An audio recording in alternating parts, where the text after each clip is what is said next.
World best stars class में आप सभी एक्ट्रेस का स्वागत है।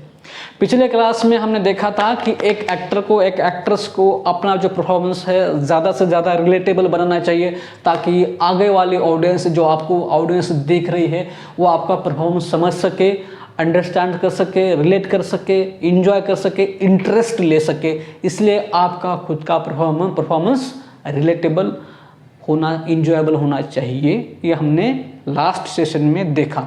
इस सेशन में हम देखने वाले हैं व्हाट इज कॉमेडी। कॉमेडी क्या है वो देखेंगे। कॉमेडी, देखो कॉमेडी का डेफिनेशन जो है कोई ऐसा बड़ा स्पेसिफिक डेफिनेशन नहीं है, 10-5 लाइन का, 1-2 लाइन का, सिंपल है। अगर कोई एक्टर परफॉर्म कर रहा है, उसको देख के आपको हंसी आ रही है, that is comedy. If I am playing a character and if you are laughing while watching to me, then it is a comedy। अगर मैं कुछ परफॉर्म कर रहा हूँ यहाँ पे और आपको देख के मज़ा आ रहा है, तो इसे कॉमेडी कहते हैं। कोई भी परफॉर्म कर रहा है, कोई एक्टर परफॉर्म कर रहा है और उसको देख के लोगों को मज़ा आ रहा है, हंसी आ रही है, तो कॉमेडी है। सिंपल। देखो कॉमेडी, बहुत लोग कहते हैं कॉमेडी सीखी नहीं जा सकती, कॉमेडी बहुत डिफ़िकल्ट है। ओके, कॉमेडी डिफ़िकल्ट है। कॉमेडी डिफ़िकल्ट क्यों है? इसका रीज़न क्यों है? इसका रीज़न क्या है कि कॉमेडी करने के लिए सबसे पहले शेमलेस होना ज़रूरी है। शेमलेस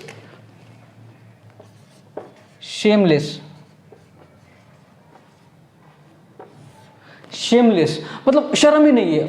ओके, एक एक्टर, एक कॉमेडियन, जितने सारे कॉमेडियन देखो, कॉमेडी का सबसे कॉमेडी डिफिकल्ट क्यों है? क्योंकि जो कॉमेडियन है, उस कॉमेडी करने के लिए कॉमेडियन को शेमलेस होना जरूरी है। उसके बाद डेयरिंग, उसमें डेयरिंग होना चाहिए, बहुत ज़्यादा डेयरिंग होना चाहिए। डेयरिंग, हिम्मत होना चाहिए कॉमेडी करने के लिए, शर्म नहीं होना चाहिए कॉमेडी करने के लिए। उसके बाद आता है presence of mind. Presence of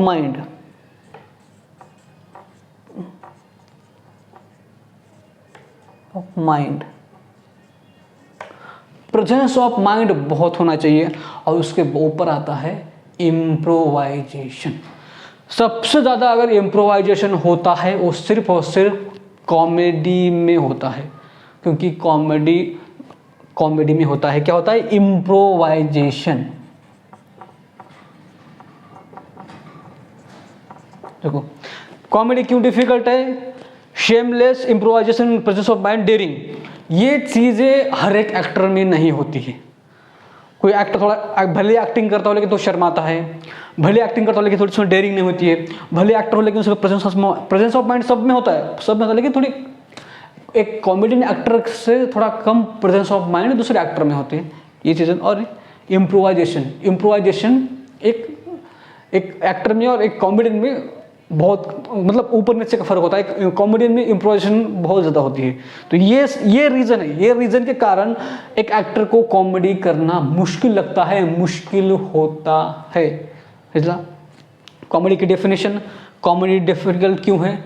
हाँ, अभी कॉमेडी समझने के लिए हमें देखना होगा बाबा कई कॉमेडी कैसे करते हैं, हमको हमारे नज़रों के सामने लाना होगा जो कॉमेडी लोग करते हैं। तो अगर मुझे आप पूछते हो, if you are asking me who is a best comedy in the world according to me, तो मैं कहूँगा इस पृथ्वी पर अगर दुनिया में सबसे बेहतरीन कॉमेडियन है मेरी नज़रों से, तो वो है चार्ली चैपलिन सर।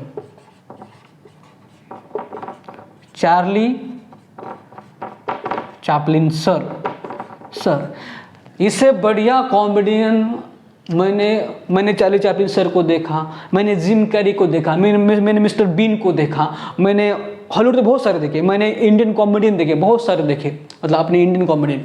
लेकिन चार्ली चैपलिन जैसे कॉमेडियन पूरी दुनिया आज तक नहीं है, लेकिन इससे पहले नहीं था। हम जाने के बाद हो सकता है आए, लेकिन क्यों, इसके पीछे क्या रीज़न है?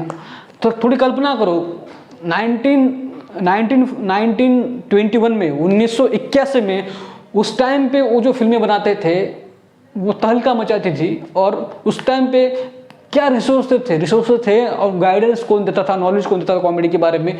उस टाइम पे वो इतनी बढ़िया कॉमेडी करते थे उस टाइम पे, और खुद डायरेक्शन करना, लिखना, और शूट करना, सब कुछ करना, साथ में एक्टिंग करना, साथ में कॉमेडी करना, और बेहतरीन कॉमेडी का। उनकी कॉमेडी की हुई आज भी उनकी कॉमेडी की हुई कोई सीरियल में, टीवी में, फिल्मों में यूज़ करता है। इसलिए चार्ली चैपलिन ग्रेट है। आपको यकीन नहीं आता तो आप देख लीजिए, द किड देख लीजिए, चार्ली चैपलिन की द किड देख लीजिए, उसके बाद उनकी मूवी देख लीजिए, मॉडर्न टाइम देखिए, उसके बाद देखिए उनकी मॉडर्न टाइम के बाद द लेजी समथिंग करके है। तो इतनी जो उनकी मूवीज़ है, आप उनकी मूवीज़ देख लीजिए, इतनी बढ़िया कॉमेडी, तो आपको भी आज के दिन में आपको हंसी आएगी। उनका जो कॉमेडी करने का तरीका है, तो इस मैं कहता हूँ कि तो आपको जो आप एक्टर है, एक्ट्रेस है, आपको जो कॉमेडियन अच्छा लगता है, आपको जो बेहतरीन लगता है आपकी नज़रों से, उनके आप वीडियो देख लीजिए। तो उन वीडियो देखने से क्या होगा कि आपको थोड़ा तो आपको आइडिया आ जाएगी कॉमेडी कैसे कर रहे हैं। ओके, मतलब वो किस तरह से कॉमेडी करते हैं, कैरेक्टर कॉमेडी करते हैं, फिजिकल कॉमेडी करते हैं, स्लैपस्टिक कॉमेडी करते हैं, या फिर सीरियल कॉमेडी करते हैं, या फिर डार्क कॉमेडी करते हैं। ये कॉमेडी के टाइप से हम देखेंगे आगे जाके, तो वो कौन से प्रकार के कॉमेडी करते हैं ये देखेंगे। तो आज हमने अभी यहाँ पे हम रुक जाते हैं। आज हमने क्या सीखा? हमने सीखा कॉमेडी डिफिकल्ट क्यों है। हमने क्या सीखा? हमने आज क्या सीखा? हमने सीखा कि कॉमेडी डिफिकल्ट क्यों है। हमने सीखा कि कॉमेडी डिफिकल्ट क्यों है। कॉमेडी डिफिकल्ट क्यों है? कॉमेडी डिफिकल्ट इसलिए कॉमेडी है, कॉमेडी करने के लिए शेमलेस होना चाहिए, कॉमेडी करने के लिए डेयरिंग होना चाहिए, कॉमेडी करने के लिए प्रेजेंस ऑफ माइंड होना चाहिए, कॉमेडी करने के लिए इम्प्रोवाइजेशन आना चाहिए। और ये कब कैसे आना चाहिए? हाईएस्ट लेवल पे, उसका लेवल ज़्यादा होना चाहिए, तभी आप कॉमेडी कर सकते हैं। और इसीलिए कॉमेडी डिफिकल्ट है। यहाँ पे हम रुक जाते हैं। अगले सेशन में हम देखेंगे कॉमेडी के टाइप्स क्या है। तब तक आप क्या देख लीजिए, आपको जो कॉमेडी एक्टर पसंद है, उसके आप वीडियो देख लीजिए, ताकि आपको आइडिया आ सके। Thank you, take care. Please channel को उनको शेयर कीजिए जो सच में एक्टर बनना चाहते हैं, जो एक्ट्रेस बनना चाहती है। प्लीज़ आप उनको ये वीडियो प्लीज़ शेयर कर दीजिए।